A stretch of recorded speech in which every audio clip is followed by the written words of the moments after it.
Welcome to Voice Rising with Kara Johnstad. Enjoy weekly conversations with leading luminaries, pioneering visionaries, singers, poets, musicians, and sound healers as we explore the profound role our voice plays on the path to self-realization and global enlightenment. The internationally acclaimed singer, composer, author, healer, recording artist, voice expert, creator of Voice Your Essence, and founder of the School of Voice, Kara Johnstad uses her extraordinary spiritual gifts to empower others. Everything in this world vibrates. Everything has a frequency. A pioneer in the field of voice work and transformational songwriting. Her breakthrough methods are helping thousands of people worldwide fine-tune their body-mind-spirit system and unlock the energetic frequencies of limitless creativity, health, and abundance. Share your voice, ask your questions, join in the conversation. Receive life-changing, positive transformation and rise together to create a sound world. And here's your host, Kara Johnstad. Hi, everybody. Welcome to Voice Rising, a space where sound becomes sanctuary and voice a vessel, and where we explore the infinite ways of music, vibration, spoken truth, and how this can transform self and society.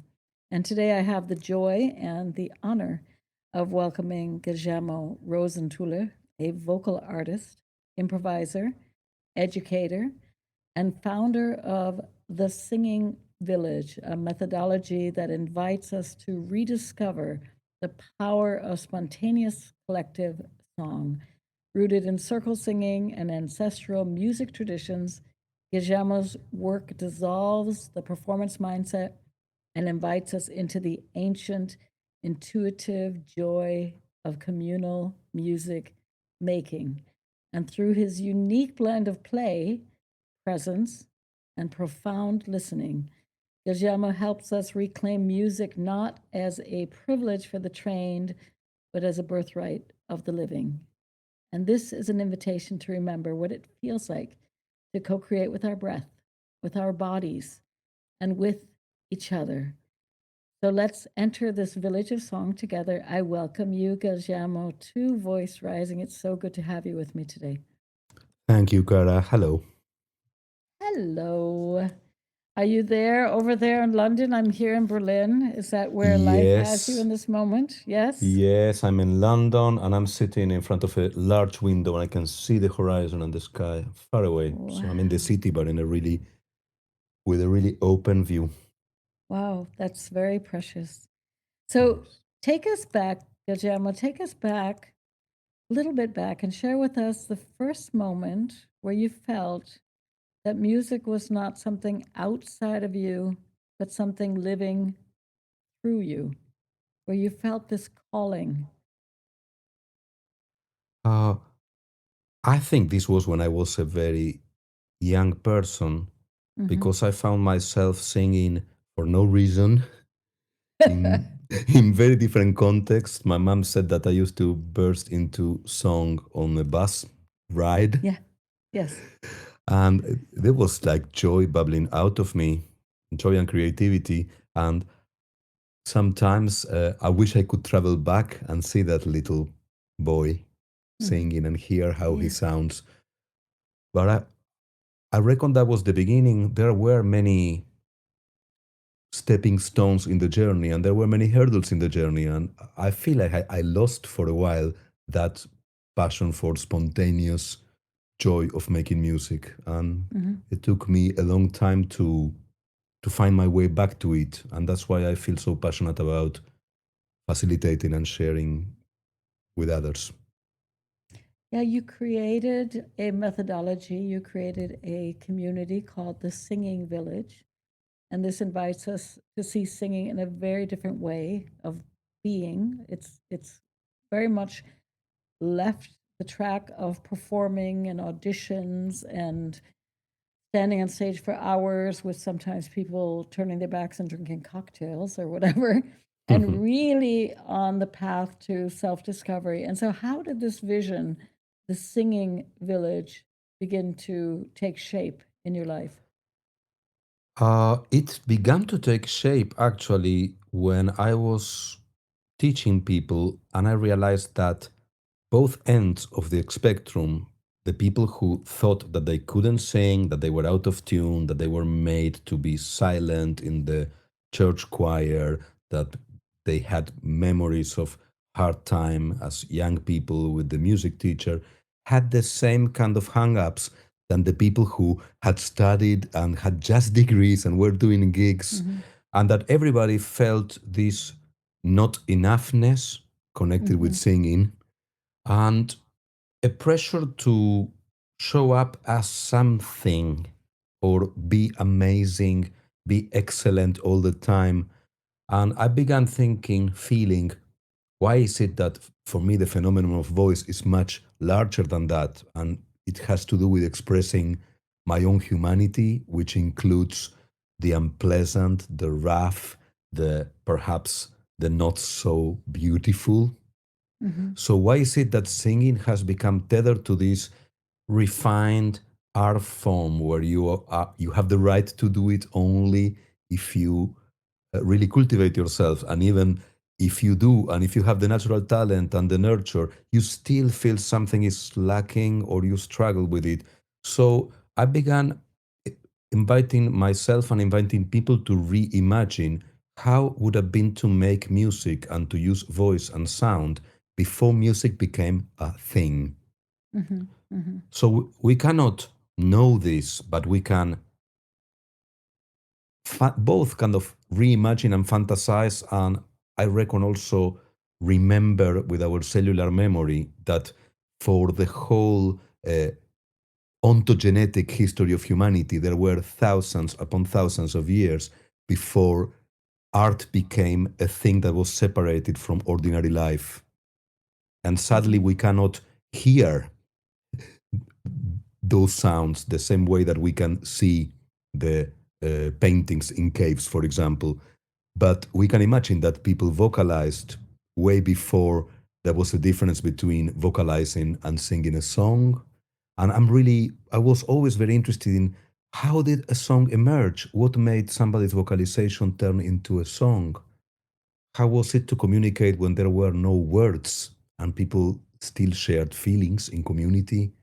And what a role that played in the survival of our species. So I started bringing these topics to people who participated in my workshops, and very soon I realized that they felt liberated and they found a permission to do things that they wouldn't have let themselves do just by broadening the vision, both in time back into the far past, which also connects with ancestry, not the literal ancestry that we can know about, but our long backing common ancestry. And also, it liberated them from space and place, and they could imagine peoples anywhere in the world having this experience. So, for me, it was first this discovery that it broadened people's perception of music and of themselves, and therefore uh, it gave them more freedom to express and to make music with voice. And then it was changing me. So that's how it started. Did you arrive then back to the spontaneous joy you remember as a child in that bus? Yes, that was more of a search. So I became a professional singer almost by accident. I wanted to, I wanted to be a musician and perhaps a jazz musician, but I'm not very good in my motor skills. So I started singing what I couldn't play and thought, Mm-hmm. oh, well, I'm going to become a jazz singer. So jazz improvisation was my first way into spontaneity and the improvised. Yeah. But jazz improvisation is such a precise genre with lots of rules. So from there, I went into studying endomusicology and discovered many traditions around the world where there was no separation between improvisation and composition. Because in the oral traditions, where music is not recorded or captured in paper, uh, everything is extemporized and there are things that are remembered. But Mm-hmm. actually, everything that one hears in a folkloric tradition, to a certain extent, comes from improvisation. So I started really researching in myself and in music this possibility that there was not such a separation between a composition and something that was extemporaneous. And then from jazz, I glided to music of the world and studying different musics and singing with different people and playing with different people. And then I discovered the world of what is called vocal improvisation. And I discovered it in two different ways. One was by necessity when I moved to England and I was faced with working with a group of mixed, diverse, and complex needs, from refugees to people who were going through mental health difficulties, through people who had speech difficulties. uh, and I had to find a common ground to share feelings and music. So that's when improvisation came to the play. Mhm. And then I found myself teaching choirs in the north of England where I lived who wanted to learn Latin American songs but didn't find it easy to learn the words of the songs. Mhm. Mhm. So I started making up these ditties with some fragments of the songs that were my version of circle singing. Yeah. But I didn't know that circle singing was a thing and that there was a global community. So, parallel to this, I was always an admirer of Bobby McFerrin, and I remember many times in Argentina and in England being in his concerts and having this feeling of being blown away by his mastery, and at the same time, so included, and at the same time thinking, well, I'm a professional singer, and the person next to me has never sung in their life, and we are both equal and equally included. Mhm. What's the magic of this man? What is he doing? So it took me until 2010 to put those things together, my personal experience facilitating and using improvisation with Bobby McFerrin and the global community of vocal improvisation, which includes Rhiannon, which I Mhm. know you've interviewed, and some Yeah. other amazing people that I respect hugely. And so back in 2010, I went for the first time to one of these gatherings in upstate New York with Bobby McFerrin and company. And I discovered I was part of a global tribe of people who were passionate about this art form, about uh, singing it, sharing it with others.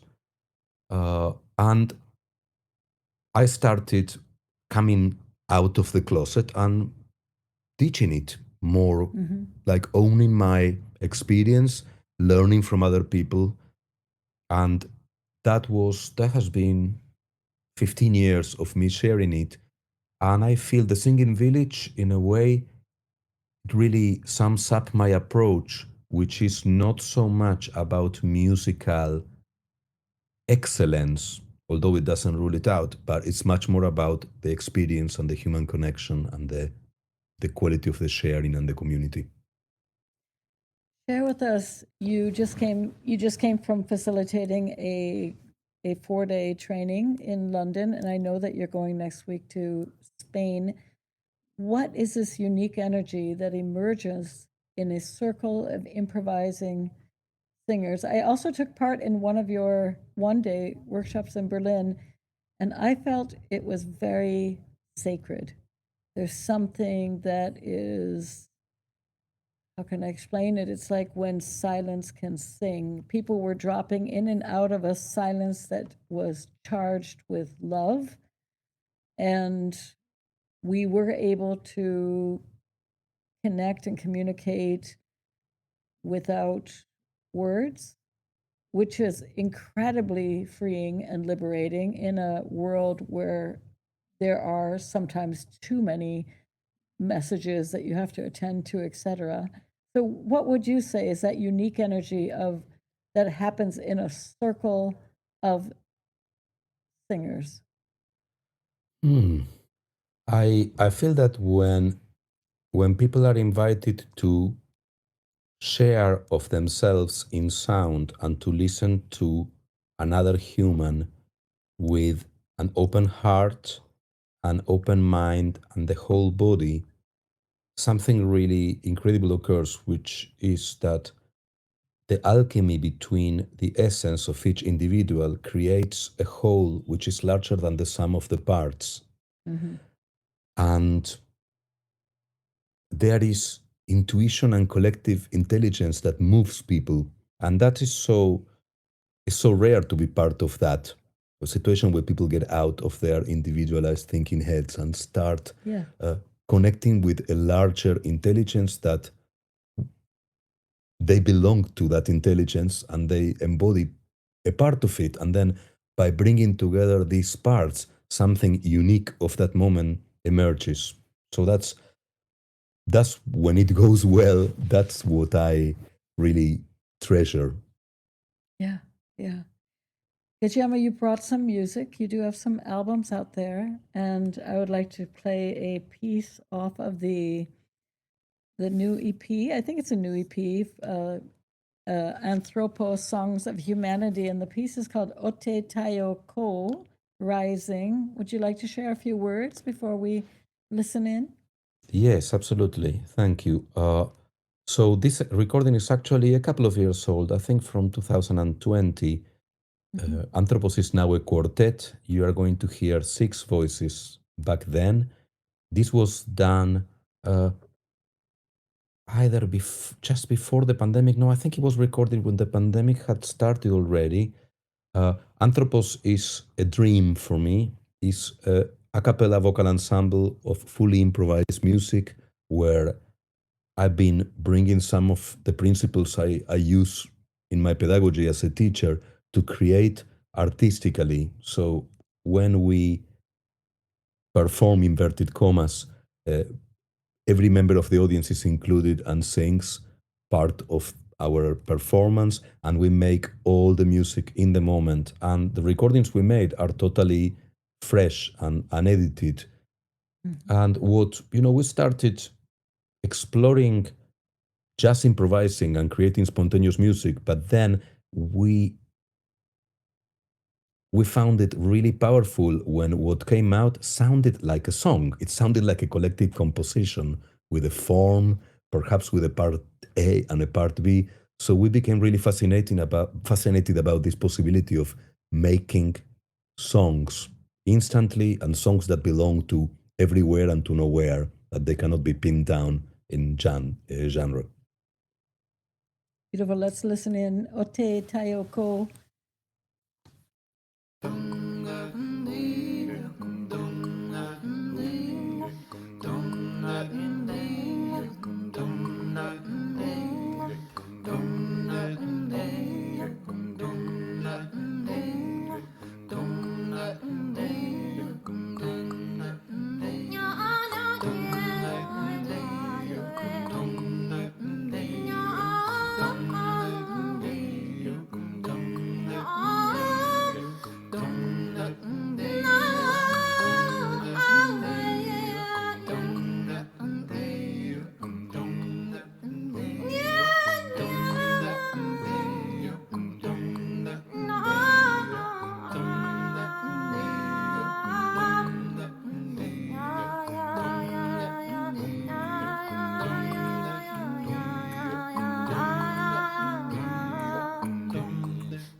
Otetaya koma kotetaya, otetaya koma kode, otetaya koma kotetaya, otetaya koma kode, otetaya koma otetaya, otetaya koma kode. Otetaya koma otetaya, otetaya koma kode, otetaya koma otetaya, otetaya koma kode, otetaya koma otetaya, otetaya taya koma, ote taya koma, ote taya. Powerful music. Guillermo Rozenthuler is with me here in studio. And there we experienced it right there live, what it's like to live in the moment, not how it should be or could be, but how it is. And sometimes that does happen, that we have glitches in the audio. And it also happens sometimes, I know you know that, Guillermo, when we're singing, suddenly the voice might crack or it might fade out, or somebody in the audience might have to sneeze or something. It's like we're alive, right? We are alive, right? And if Totally. we, right, and if we just get away from this how it should be, could be, would be, and just really celebrate that we are alive, it's so precious. So I know you do a lot of teaching. Share with us. You work with a lot of people, and many people feel blocked and very afraid of their own voices. How do you gently guide people past that fear? Hmm. I actually like to first bounce off on what you said about things happening that are not what we plan or what should or could be. Yeah. I think one of the things that has been most healing for me to work with improvisation was to really drop my expectations of perfection and to accept and love myself as I am and accept and love what's happening as it's happening. Yeah. Yeah. And it's not always easy.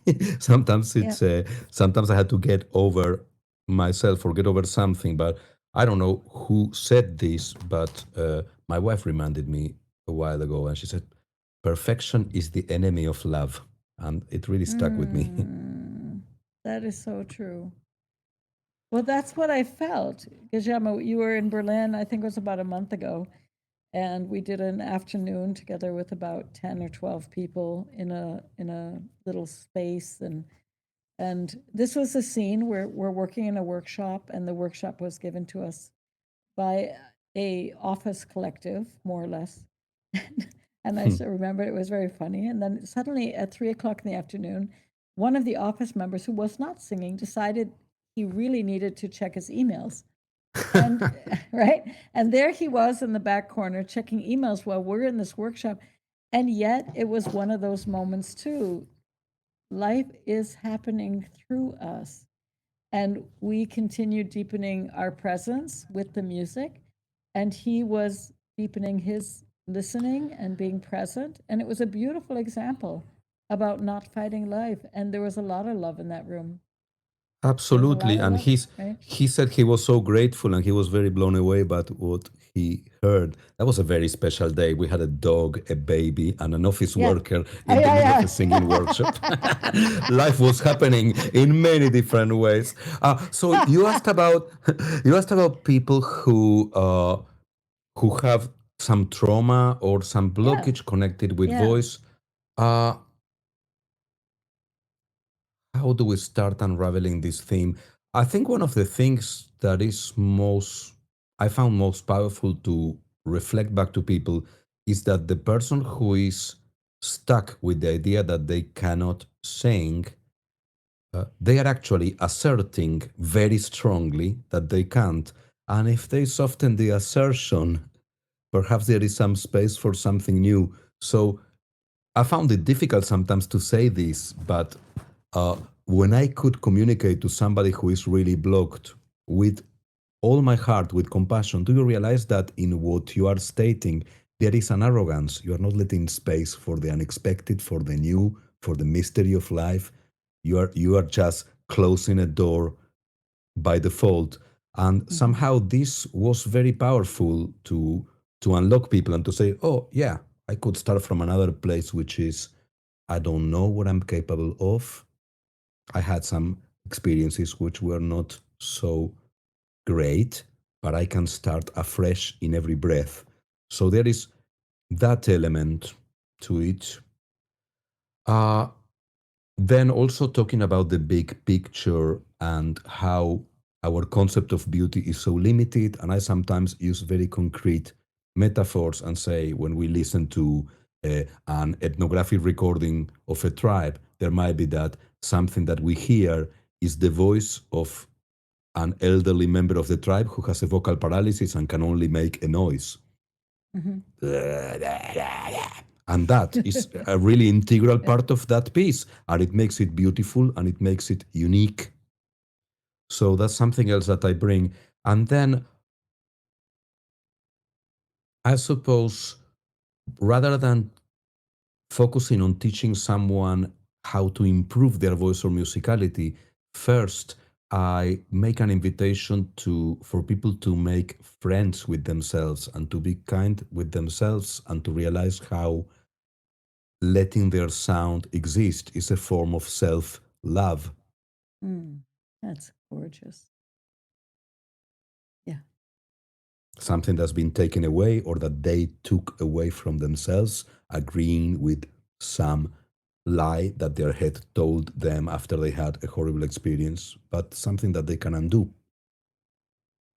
It's so personal, our sound, our frequency. It's so personal. It'd be like saying, my face is not okay, right? I mean, it's that personal, that it's so connected to identity that when we say that our voice is not okay, we're literally saying, my existence is partially not okay.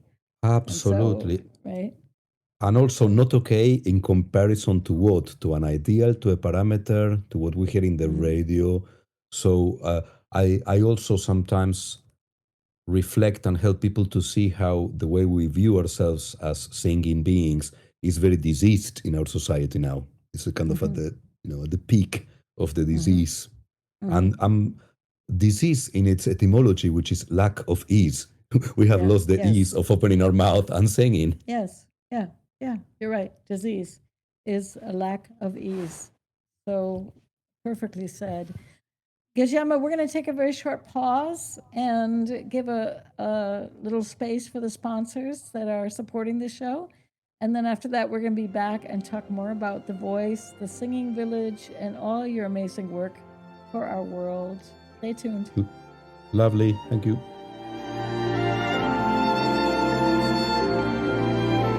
Conscious media for conscious minds.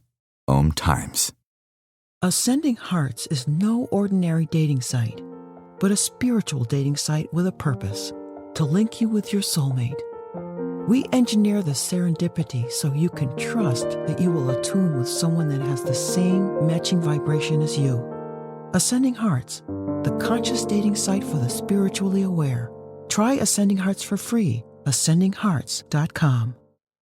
With happy clients all over the world, Kara Johnstad knows that your voice is the missing link to more authenticity, abundance, creativity, and health. An internationally acclaimed voice expert, Kara's breakthrough methods have helped thousands of people successfully heal their voice wounds and extinguish the story of self-doubt and shyness forever. Join in group trainings, attend online sessions, schedule one-on-one time, and invite Kara to work with your organization and community. Get started today. Go to www.karajohnstad.com and receive a special guided meditation designed to fine-tune your inner voice and welcome you on the voice journey. This is Kathy Beal, host of Celestial Compass, featuring astrology you can use. Celestial Compass points you to what's going on in the sky and what you can do with it down here on Earth. We also explore fun, effective, and cosmic tools for navigating this adventure we call life. Join me the first and third Monday of the month at 5 p.m. Eastern Time for Celestial Compass. It's enlightening, entertaining, and empowering. Host your show on IOM FM, the radio network of Om Times Media, one of the more recognized brand names in the conscious community, and is backed by the extensive marketing reach of Om Times. Hosting a show on IOM FM immediately connects you with our extensive dedicated community. You came across someone struggling with hunger. How would you recognize them? Would you notice an 8-year-old girl who's not excited for summer break because she may not be having lunch again until September? Or a war veteran who's having a hard time landing a job and getting back on his feet? I am the 1 in 8 Americans who struggle with hunger. I am hunger in America. Hunger can be hard to recognize. Learn why at IamHungerInAmerica.org, brought to you by Feeding America and the Ad Council.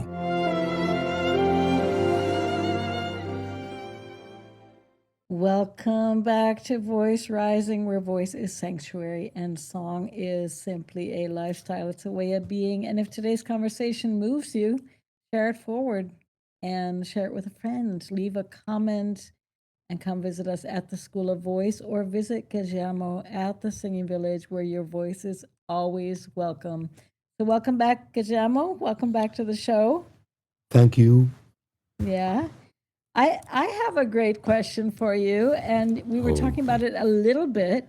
How do you hold space for both chaos and coherence that is, it's possible that it happens when we're improvising and everybody is new to structures and sound? What happens? Chaos, coherence, holding space. That's a really, really brilliant question. I think there are many ways to invite that. One is with a physical presence that has silence and noticing and a really open attitude. So, not saying very much, but just being and inviting people to include that dimension in themselves of pausing, silence, listening deeply, being with, because the chaos, there's a quality of the chaos when people come together to express with voice and to improvise, which I find very jarring. And it's when all the voices are expressing at the same time without much mindfulness of what's happening outside of themselves. So, part of what I think helps to hold space is to make the invitation to listen and receive as much as one broadcasts. Uh, and then musically, if you are holding space, there are lots of things that one can do to create a supportive structure that gives people a sense of stability and safety over which they can play freely, or to mirror and nurture some ideas, almost like a greenhouse, like a musical greenhouse, nurture some ideas that are occurring and can be a threat for everyone, but that in the chaos can go unnoticed.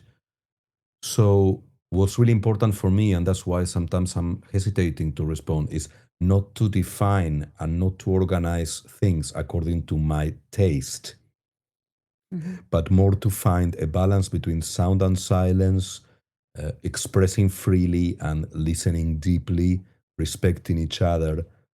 So part of it is my work in the holding, and part of it is how I word the invitations so that people place their attention in different ways. Yeah, I think that is true with the invitations, because many people that are listening might think that one just says, okay, now we're going to improvise. Let's go. And actually, when you're guiding, you and also in the jazz world, for example, there are subtle rules or little skeletons that help to create pieces, whether it's a certain beat that one's playing with, or a certain scale that one might be playing with, or a certain image of we're around the fireplace now. So I think that is a structure. There has to be structure probably in the middle of it all, so that we can experience the freedom without going divinely mad and Yes, so thank you. crazy, Sorry, right? I hope I'm not cutting through, but I just came very strongly that what you are laying out is actually the tools that help to hone people's awareness, so that the awareness is in three places at the same time: in oneself and what a person wants to share, in what's happening among us and how are we relating, and in a Yeah. bigger kind of undercurrent, bigger flow, the bigger picture, whatever you want to call it, the field. So people have to learn to be in these three places at the same time in their attention. And what you mentioned is one of the ways I bring people into this space, which is using prompts, using constraints, using imagery. So, what these things do is that they don't prescribe, but each person can have their own take on it. And yet, because they are all focusing in the same aspect or in the same constraint, that brings the energy into some togetherness. Yes. So, there's chaos and togetherness, and then there's this awareness of the whole that is holding it all. And I believe that helps in the process. No, well, my experience was it helps immensely. It reminded me of some creative writing classes I've taken where you get a prompt, whether it's choose 5 verbs from this page of the book or, let's write about the color blue. So there's a certain focus, but everybody's bringing their different collective memory into the moment. And it is fascinating in the end what is created because one has a single prompt, which is the same, and yet such diversity. Such Absolutely. immense diversity. It's just mind blowing what happens. And in that chaos, this little thread, this little red thread or the color blue or whatever it is kind of the little magnet that is that people are gravitating towards somehow, Yeah. Absolutely. And it's mind blowing and it's mind blowingly beautiful. Like, I don't know, all the pebbles you can find in the beach or all the Yeah. grasses Yeah. you can find in a meadow. It's just endless creativity and diversity. But there's something else which I hope it's okay to share. I mean, I was so glad to meet you and I was so honored that you chose to spend a day doing that workshop alongside other people who perhaps had very little experience. And I am very much committed to not making a big thing about levels and separating Yeah. people between Yeah. advanced and non-advanced, which doesn't mean I would throw somebody who is a total beginner and perhaps very reticent with someone with you in the same room, but it means that I allow for a bit more variety of experiences, and I Right. love how that curates itself, and there is an alchemy of exchange, and perhaps the person who like in on the surface hasn't done much with voice, has done a lot with body or with Right. their own self-awareness or with empathy. So some people who have less developed petals in terms of musicianship or improvisation or voice have big petals of daring or playfulness or respect and awareness. So that can really nurture, that for me is really the essence of what a community is. People with different skills nourishing each other. Yeah, exactly. Which brings us back to the wonderful name, the Singing Village, right? Because you have the baker and the butcher and the flower shop, and that's similar to the voices. You have all these different rich sounds in the room, and some of them might be a little bit quieter, and somebody might be louder or higher or deeper, and it's fascinating. Guillermo, Yes. I want to give the listeners one more taste. You have so many albums out there, and you also said that you've done all this different types of work. I know you've done also some things with tango, etc. But you sent in a piece called Chant Five. Chant Five. So share with us a little bit about this piece. This is very recent. I went into a studio last year with a friend and colleague that I cherish. He's called Jakaš Kapin from Slovenia, and we went with the aim to record some spontaneous duet pieces in this studio because we wanted to have some examples of fully improvisational duo singing. And then we did this, and as a kind of palette cleanser between our sessions, he said, like, why don't you record some short pieces on your own with some little percussion instruments I brought? And I recorded them and I didn't think much of them and I didn't listen back to them. And then when we edited and distilled the duo work, I came across them and I thought there is something here that I'd like to share because they were so fresh and so non intentional. It just came about in a very Yeah. short amount of time. And they are They are very genuine. They are what I am and the music that I hear inside. So I'm glad they are out there. And I called this collection of recordings "The Villages Within" because uh, I believe that inside each one of us there is a multiplicity of voices. There is our voice that we navigate life with, and the voice that we cultivate and present ourselves as artists with. But then there's all of these other voices of other aspects of us, archetypes of our being. You know, we can be a child and an old shaman and somebody of the opposite genre that you are. And I really believe that this is powerful and it's inside all of us. There's a whole village of voices. Beautiful. Let's listen. Let's listen to Chant 5 from Guillermo Rozenthuler. Oh yeah, yeah, oh hey yo, oh hey yo, oh hey yo, oh yeah, yeah, oh hey yo, oh hey yo, oh hey yo, oh hey yo, oh hey yo, oh hey yo, oh hey yo. Oh yeah, yeah, oh hey yo, oh hey yo, oh hey yo, oh yeah, yeah, oh hey yo, oh hey yo, oh hey yo.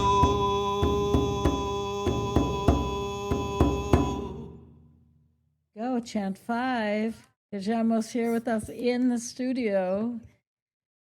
Guillermo, talk to us a little bit of, if you see your work, the world is a little bit, has its beauty, but it also has its absolute chaos. What do you think about this kind of collective singing as a form of activism, and how can spontaneous collective song support cultural repair and the healing of communities? Ooh, that's such a big question.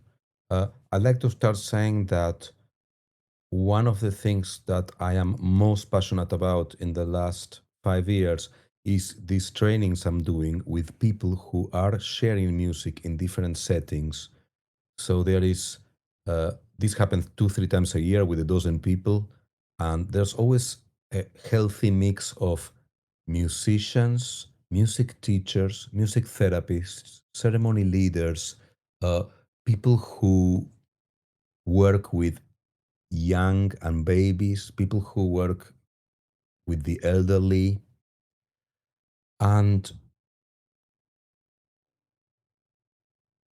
I feel this there is a form of activism here in empowering all of these people who are sharing music to include spontaneous music as part of what they are offering so that they can invite other people to reclaim that. And one of the reasons why I feel this is so powerful has to do with the history of arts and how arts have been separated from life, made a privilege of the few and not a human right for everyone. So there's something about the universality of access to music and musicality that I find very political, but also I feel that here in the Western world, we have been really colonized with very limiting views of what is music and what is not music. So to begin challenging that and to begin broadening the spectrum of what we consider music, and also to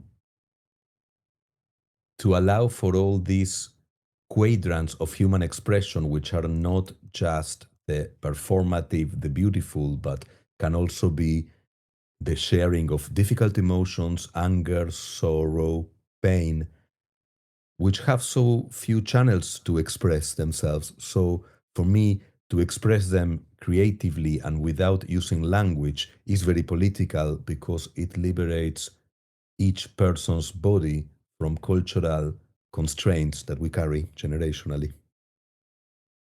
Yeah, and it heals the divide, right? I think that our world has become so divisive with they and them, and it feels through music. I mean, we know that music is a universal language, but how Yes. can we? I was listening to a talk show yesterday, and somebody was growing up in a country where they had always had a kind of a ruling government, so they never really were interested in politics. And they were talking about how, for example, in America, there's so much divisiveness. And I just think that we have the opportunity, if we do go in more into collective singing, art making, collective painting, collective gardening, to realize how connected we really are as a humanity. And it just seems like Absolutely. your Yeah. work is really leading your work, of course, the work of Bobby McFerrin and many other um, uh, circle singing facilitators, but it's leading us to arrive back home to the place that we've forgotten. Yes, yes, and I'm glad you brought the word division because I feel there are many divisions that can be, I mean, healed is too big a word, but perhaps bridged, softened, Mm-hmm. the division between mind and body, the division between individual and collective, the division between human and land and other Mm-hmm. kingdoms of Yeah. life. So all of those uh, which are such a part of modernity and what brings kind of the unhappiness and the complexities of modernity, I feel that they can be invited to soften and lay down temporarily when people make music in these ways. And then that flavor can potentially have a resonance that carries into people's lives and interactions outside of the environment where they practice. Mm. That's what I wish for. Yeah. Oh, what you're also creating or co-creating with many people. I think we all wish for this. We wish for a world that has more bridges and more that we're coming more together. So this for somebody who has lived your life on the path of voice. We open the show. You're a young boy just singing for joy. It's raining. You're singing. You're on the bus. You're singing. You travel around the world singing, you're in bands singing, you're working with refugees singing, you're creating singing villages.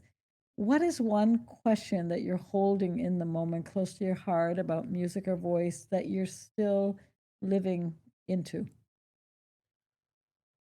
Ooh, I need a moment for that one. Hmm. Mhm. Anything that's keeping you up at night? Uh, no, I suppose it's a really big one, and I'm not sure I have the language for it, but how can I be one more of the many instruments for to be moved by love so that love can do its work? Hmm. Yeah, that's a beautiful one. We can hold that. We can hold that. Yeah, that's as much as I can offer. Yeah. Mhm. Somewhere there's I remember, and I can't remember the exact quote, but somehow it's like to take, because you were talking about bridges, but to take away the guardedness or the so that that love is always around us, but sometimes we ourselves get in the way, right? So Yeah. somehow to allow the music or the voice or the artistry or just being present. Yeah, And there's beautiful. something else which it reflects on something you said earlier on when you were describing your experience when we met in Berlin, and you spoke about that silence that is charged Hmm. with something, is infused with something, Mm-hmm. I really cherish that. I really treasure that. So I feel the question is how, not how to find it, but what can be shed so that I can listen and feel and follow that silence as a starting place. Well, what I experience in my own music and what I experienced in your beautiful workshop was that when we sing or create and then we drop into silence, there is that charge. I'm sure people also know it when we're dancing or making love, or there is a silence that has a quality that sings. And that silence, I personally find very hard. If somebody says stop in the middle of a shopping mall and just be quiet, there's something in me that might feel attentive and present, but it might also just feel stuck, right? And so it's really beautiful to have these bridges or these paths where we can, for our own practice and also together with people, find that quality of silence that is pregnant, that is charged, that is so incredibly offering us a creative place. Because that's where songs are born, right? You were talking about the songs being Yeah, born. That for me is this creative energy, this charged silence. That's where you feel like, oh, I can write a song, I can build a house, I can free the absolutely. world, I can whatever it is. Yeah. Yeah. Absolutely. Yes, kind of it's both potentiality and gratitude for what has opened up. Exactly. Exactly. That is beautifully said. Share with us your homepage so people can find you and join your trainings and your work in London and around the world. Thank you. So it's www.guillermorosenthuler.com. I will spell that www.guillermorosenthuler.com. Beautiful. So for everybody listening, highly recommended Guillermo Rozenthuler. He's a wonderful facilitator, a beautiful person, incredibly present, has a wonderful, yeah, not only a wonderful voice. I think the presence. You have a presence and a clarity, and can hold space for us to do this work that is so necessary for our world. So I thank you so much for reminding us. Yeah, the voice is not just a tool; it's a thread that ties us together, and it ties us right to the earth, and it ties us to something so timeless and so essential. And I thank you so much for being with me here today at Voice Rising. Thank you very much, Cara. Thank you for inviting me. It's been a total pleasure to have this conversation. Yeah, I wish you all the best. And for everybody out there, check them out. All right. You Bye too. bye. Bye bye. Thank you.